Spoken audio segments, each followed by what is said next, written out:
بسم اللہ الرحمن الرحیم۔ السلام علیکم دوستو، دنیا بھر کی خبروں میں آج آپ سنیں گے، لیکن اس سے پہلے اگر ہو سکے تو لائک اور سبسکرائب کا بٹن ضرور دبا لیں۔ شکریہ۔ اسرائیل کی سعودیہ سے حج کے لیے پروازوں پر بات چیت۔ ایرانی صدر 2011 کے بعد پہلی بار شام پہنچ گئے۔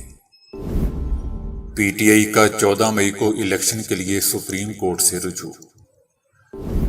یوکرین کی جنگ میں تباہ ہوتا جرمنی۔ ٹرمپ صدر جو بائیڈن کی بے عزتی سے باز نہیں آئے۔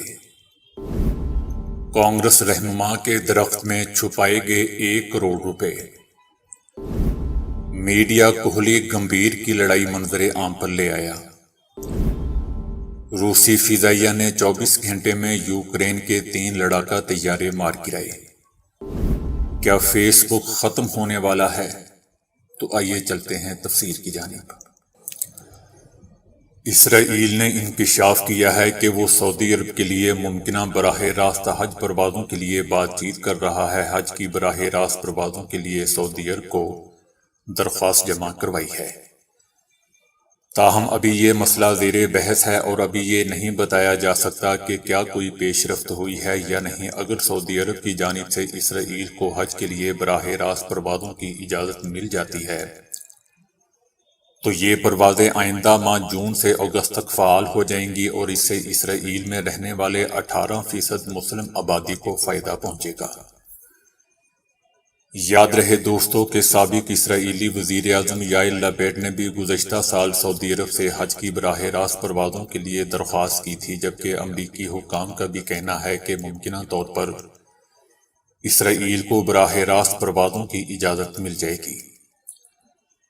تاہم سعودی عرب نے رابطہ کرنے پر براہ راست حج پروازوں سے متعلق اسرائیل کی درخواست پر میڈیا کو موقف دینے سے انکار کر دیا۔ دوستو یاد رہے کہ اسرائیل اور فلسطین سے مسلمان اس وقت تیسرے ممالک کے ذریعے مکہ جاتے ہیں، جو اضافی اخراجات اور پریشانی کا باعث بنتا ہے۔ ایرانی صدر ابراہیم رئیسی بدھ کی صبح ایک سرکاری دورے پر دمشق پہنچے، جو 2011 میں تنازعہ شروع ہونے کے بعد سے کسی بھی ایرانی اعلیٰ عہدیدار کی جانب سے پہلا دورہ ہے۔ ایرانی صدر ایک بڑے سیاسی اور اقتصادی وفد کے ہمراہ دمشق کے بین الاقوامی ہوائی اڈے پر اترے۔ یہ دورہ 2 دن تک جاری رہے گا، جس کے دوران وہ اپنے شامی ہم منصب بشار الاسد سے ملاقات کریں گے۔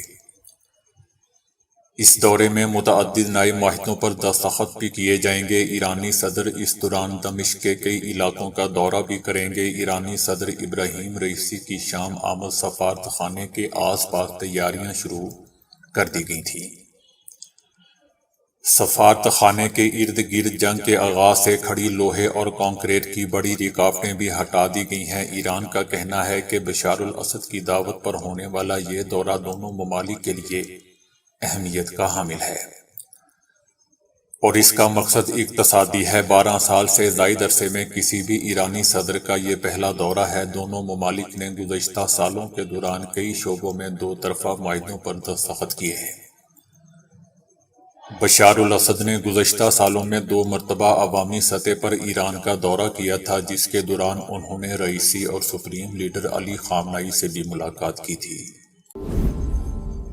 پاکستان تحریک انصاف نے پنجاب میں 14 مئی کو الیکشن کے لیے سپریم کورٹ سے باضابطہ طور پر رجوع کر لیا ہے۔ پی ٹی آئی کی دائر کردہ درخواست میں کہا گیا ہے کہ عدالت عظمیٰ نے 19 اپریل کے اپنے حکم نامے میں سیاسی جماعتوں کے مابین مذاکرات کے ذریعے انتخابات کے انعقاد کے لاہے عمل کی تیاری کی تجویز دی تھی۔ دستور سے انحراف کی راہ روکنے کے لیے عدالتی فیصلے کی روشنی میں 14 مئی کو انتخابات کا انعقاد لازم ہے۔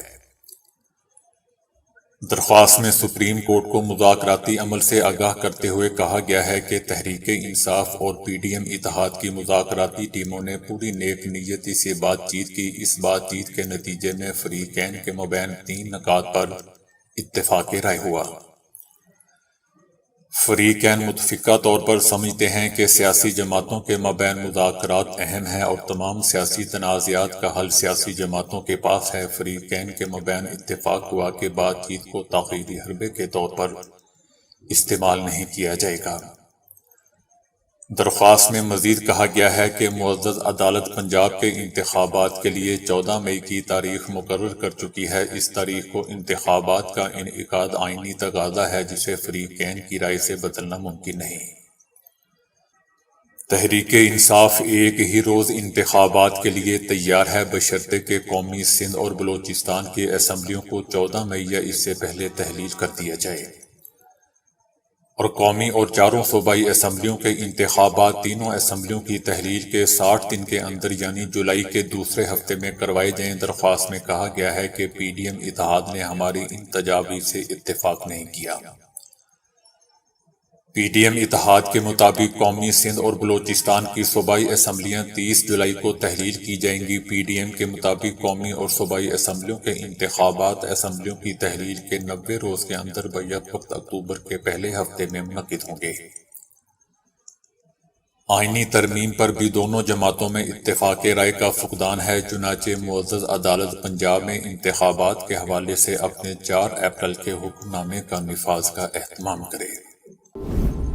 جرمنی کی فوج کی اس وقت پوزیشن اچھی نہیں ہے، لیکن وہ پھر بھی یوکرین کی فوجی مدد جاری رکھے ہوئے ہے۔ جرمنی کی طرف سے یوکرین کو 2023 میں 100 سے زیادہ پرانے لیپرڈ ٹینک فراہم کیے جائیں گے۔ ہالینڈ اور ڈنمارک کی وزارت دفاع کے ساتھ جرمنی کی وزارت دفاع کے ساتھ ایک مشترکہ بیان میں کہا گیا ہے کہ یہ ٹینک ان تینوں ممالک کی طرف سے یوکرین کو بھیجے جانے والے ہیں۔ یوکرین کے وزیر دفاع کے بیان کے مطابق 100 ٹینکوں میں سے 20 سے 25 ٹینک اس موسم گرما تک اور 80 اس سال کے آخر تک بھیجے جا سکتے ہیں۔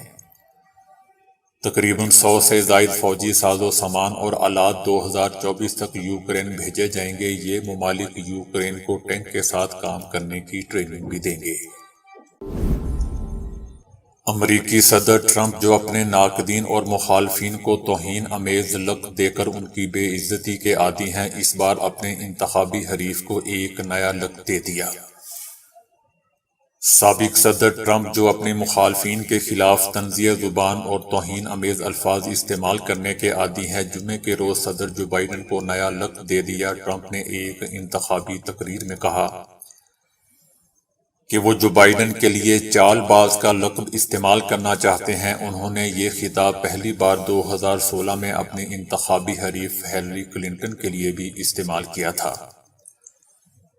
جو اس وقت ڈیموکریٹک پارٹی کی امیدوار تھیں۔ اسی بات کو یاد کرتے ہوئے سابق امریکی صدر نے کہا کہ ہم چال باز کا نام ریٹائر کرنا چاہتے ہیں تاکہ ہم اسے جو بائیڈن کے لیے استعمال کر سکیں۔ اب سے صدر جو بائیڈن کا نام جو چال باز ہوگا۔ 2020 کے صدارتی انتخابات میں جب ٹرمپ بائیڈن سے ڈیموکریٹک پارٹی کے امیدوار کے طور پر مقابلہ کر رہے تھے تو انہوں نے انہیں جو سلیپی کہا تھا۔ بھارت کی بانی جماعت کانگریس کے کرناٹک کے رہنما کے بھائی کے گھر پر چھاپے کے دوران درخت میں چھپائے گئے 1 کروڑ روپے برآمد کر لیے گئے ہیں۔ ریاست کرناٹک میں 10 مئی کو الیکشن ہونے والے ہیں، تاہم اس سے پہلے ہی سیاسی گہما گہمی اور سنسنی اپنے عروج پر ہے، اور اس میں بھوچال اس وقت آیا جب انکم ٹیکس ڈپارٹمنٹ نے کانگریس رہنما کے بھائی کے گھر پر چھاپہ مارا، جو شہر میسور سے الیکشن لڑنے والے کانگریس کے امیدوار اشوک کمار کے بھائی ہیں۔ تلاشی کے دوران انکم ٹیکس اہلکاروں کو گھر میں لگے آم کے درخت کے تنے پر چھپائے گئے ڈبے سے 1 کروڑ روپے ملے، جنہیں تحویل میں لے کر کانگریس رہنما کے بھائی کو حراست میں لے لیا گیا۔ کانگریس رہنما نے اس کارروائی کو ان کی ساکھ کو نقصان پہنچانے کی سازش قرار دیتے ہوئے کہا کہ الیکشن سے چند دن پہلے کی گئی اس کارروائی کا مقصد انہیں الیکشن میں شکست دلوانا ہے۔ دوسری جانب انکم ٹیکس ڈپارٹمنٹ کا کہنا ہے کہ یہ چھاپہ کرپشن کے خلاف کارروائیوں کے تسلسل کا ایک حصہ ہے، جس کا آغاز اپریل سے ہوا تھا۔ اسی طرح بی جے پی چھوڑ کر کانگریس میں شمولیت اختیار کرنے والے ایک اور سیاسی رہنما کے بیٹے کے اسکول پر بھی چھاپہ مارا گیا تھا۔ انکم ٹیکس ڈپارٹمنٹ کے مطابق اس چھاپے میں اسکول سے کروڑوں روپے برآمد کیے گئے تھے، جنہیں ٹیکس بچانے کے لیے چھپایا گیا تھا۔ میڈیا گوتم گمبھیر اور وراٹ کوہلی کے درمیان تلخ کلامی کا منظرنامہ سامنے لے آیا۔ ایک ویڈیو میں گوتم کو کوہلی سے بات کرتے دکھایا گیا ہے، جس میں گوتم گمبھیر انہیں کھینچ کر لے جاتے ہیں۔ گوتم گمبھیر نے کوہلی کو کہا کہ کیا بول رہے ہو، اب بولو، جس پر کوہلی نے جواب دیا کہ میں نے آپ کو کچھ نہیں بولا، آپ کیوں گھسے جا رہے ہو؟ جس پر گوتم نے کہا کہ آپ کیا کہہ رہے تھے، ذرا اب کہو، جس پر ویرات کوہلی نے جواب دیا کہ جب میں نے آپ کو کچھ کہا ہی نہیں تو آپ درمیان میں کیوں آ رہے ہو؟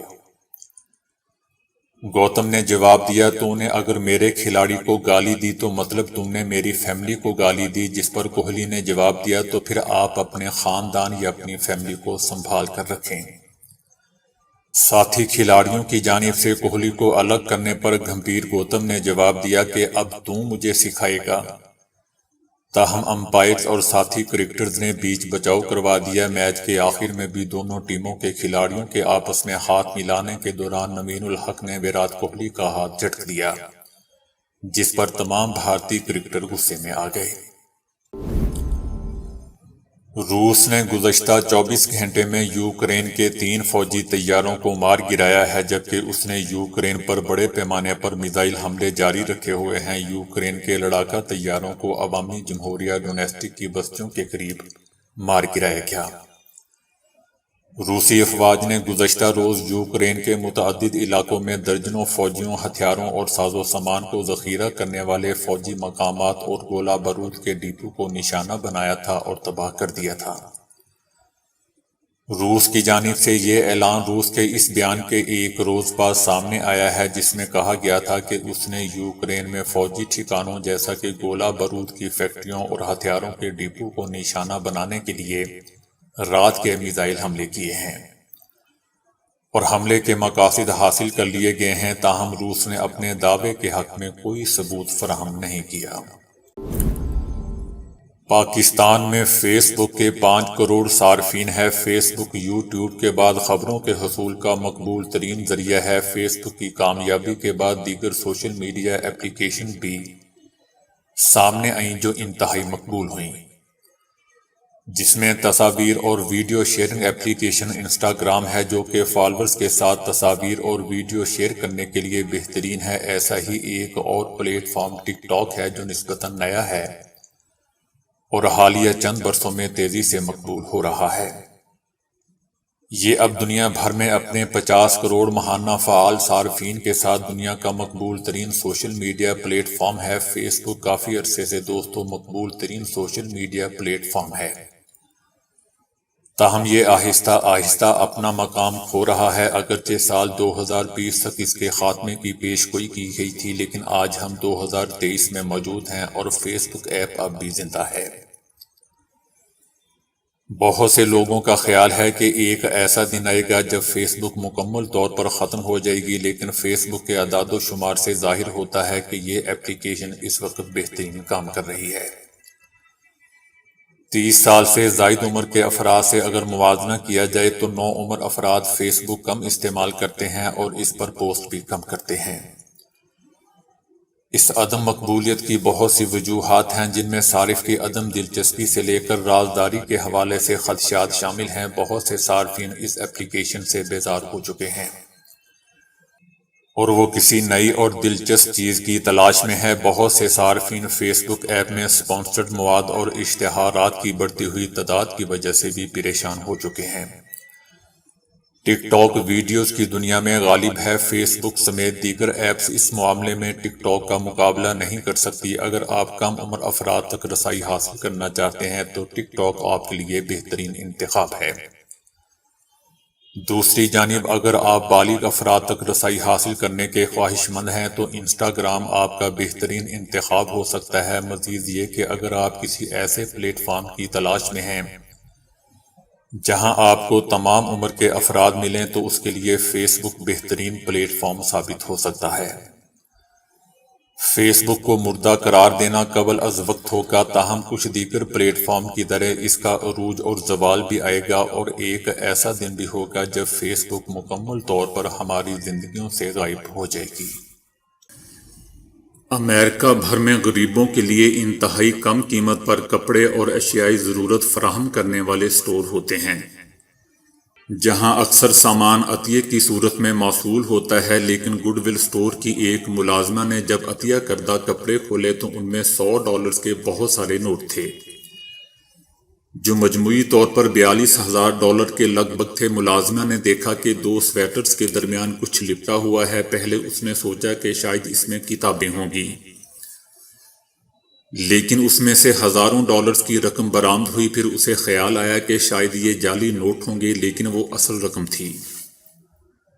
ملازمہ اینڈریا نے شمار کیا تو وہ $42,000 یعنی 60 لاکھ روپے تھے۔ اینڈریا اپنی بیٹی کے ساتھ رہتی ہے اور وہ اسے اپنے پاس چھپا کر بھی رکھ سکتی تھی، لیکن انہوں نے اپنے اسٹور کے مالک سے سارا احوال کہا۔ حیرت انگیز طور پر رقم کے ساتھ عطیہ کرنے والے کا نام اور پتہ بھی موجود تھا، جو ایک عجیب واقعہ کہا جا سکتا ہے۔ مالک سے رابطہ کیا گیا تو اس نے نام نہ بتانے کی شرط پر رقم عطیہ کرنے کو کہا۔ اس کے بعد رقم کے اصل مالک کی اجازت سے ملازمہ اینڈریا کو اس میں سے $1,000 دیے گئے اور وہ اس دوران آبدیدہ ہو گئی۔ وہ سوچ رہی تھی کہ اب وہ اپنی بیٹی کی سالگرہ بہت دھوم دھام سے منائے گی۔ گزشتہ دنوں national natural science foundation of China کے ایک اعلان میں چینی سائنسدانوں کو دیگر بڑے منصوبوں کے ساتھ ساتھ ایک بہت بڑے خلائی اسٹیشن پر تحقیق کی دعوت دی گئی ہے، جس پر مغربی ممالک بالخصوص امریکہ میں تشویش کی لہر دوڑ چکی ہے۔ ممکنہ طور پر یہ خلائی جہاز یا خلائی اسٹیشن تقریباً 1 میل لمبا ہوگا، جہاں خلا باز طویل مدت تک قیام کر سکیں گے۔ اس حوالے سے ابتدائی تحقیق کے لیے 1 ارب پاکستانی روپے کی رقم بھی منظور کی جا چکی ہے۔ اس خبر کو بنیاد بناتے ہوئے امریکہ نے چائنا کے خلائی منصوبوں پر اعتراضات کے علاوہ بطور خاص ایک بہت بڑے خلائی اسٹیشن کے تصور پر بھی شکوک و شبہات کا اظہار کیا ہے۔ 16 ملکوں کے مشترکہ عالمی خلائی اسٹیشن ISS پر اب تک $150 ارب خرچ ہو چکے ہیں، جبکہ اس کا سالانہ بجٹ $3 ارب کے لگ بھگ ہے۔ ISS کی لمبائی 360 فٹ ہے، جبکہ چائنا کا مجوزہ خلائی اسٹیشن اس کے مقابلے میں تقریباً 15 گنا یعنی 5400 فٹ طویل ہوگا۔ لہٰذا یہ بات یقینی ہے کہ چینی خلائی اسٹیشن یا خلائی جہاز کی لاگت بھی ISS کی نسبت 15-20 گنا زیادہ ہوگی۔ اس بارے میں ناسا کے سابق چیف ٹیکنالوجسٹ میسن پیک نے کہا ہے کہ یہ منصوبہ بے حد مشکل ضرور ہے، لیکن اسے ناممکن نہیں کہا جا سکتا۔ اس منصوبے میں 2 بڑے چیلنجوں کا سامنا ہوگا، پہلا اس کی جسامت کا اور دوسرا اس کی لاگت کا۔ دوسری جانب چائنا کے خلائی تحقیقی ادارے بھی ایسے راکٹوں پر کام کر رہے ہیں جو موجودہ طاقتور ترین خلائی راکٹوں سے بھی کئی گنا طاقتور ہوں گے، اور ایک پرواز میں سینکڑوں ٹن وزنی سامان خلا میں پہنچا سکیں گے۔ غالباً چائنا میں ایسے بڑے منصوبوں کی تیاریاں بہت پہلے ہی شروع کر لی گئی تھیں، جنہیں عملی جامہ پہنانے کا آغاز کر دیا گیا ہے۔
تو دوستو ابھی کے لیے اتنا ہی۔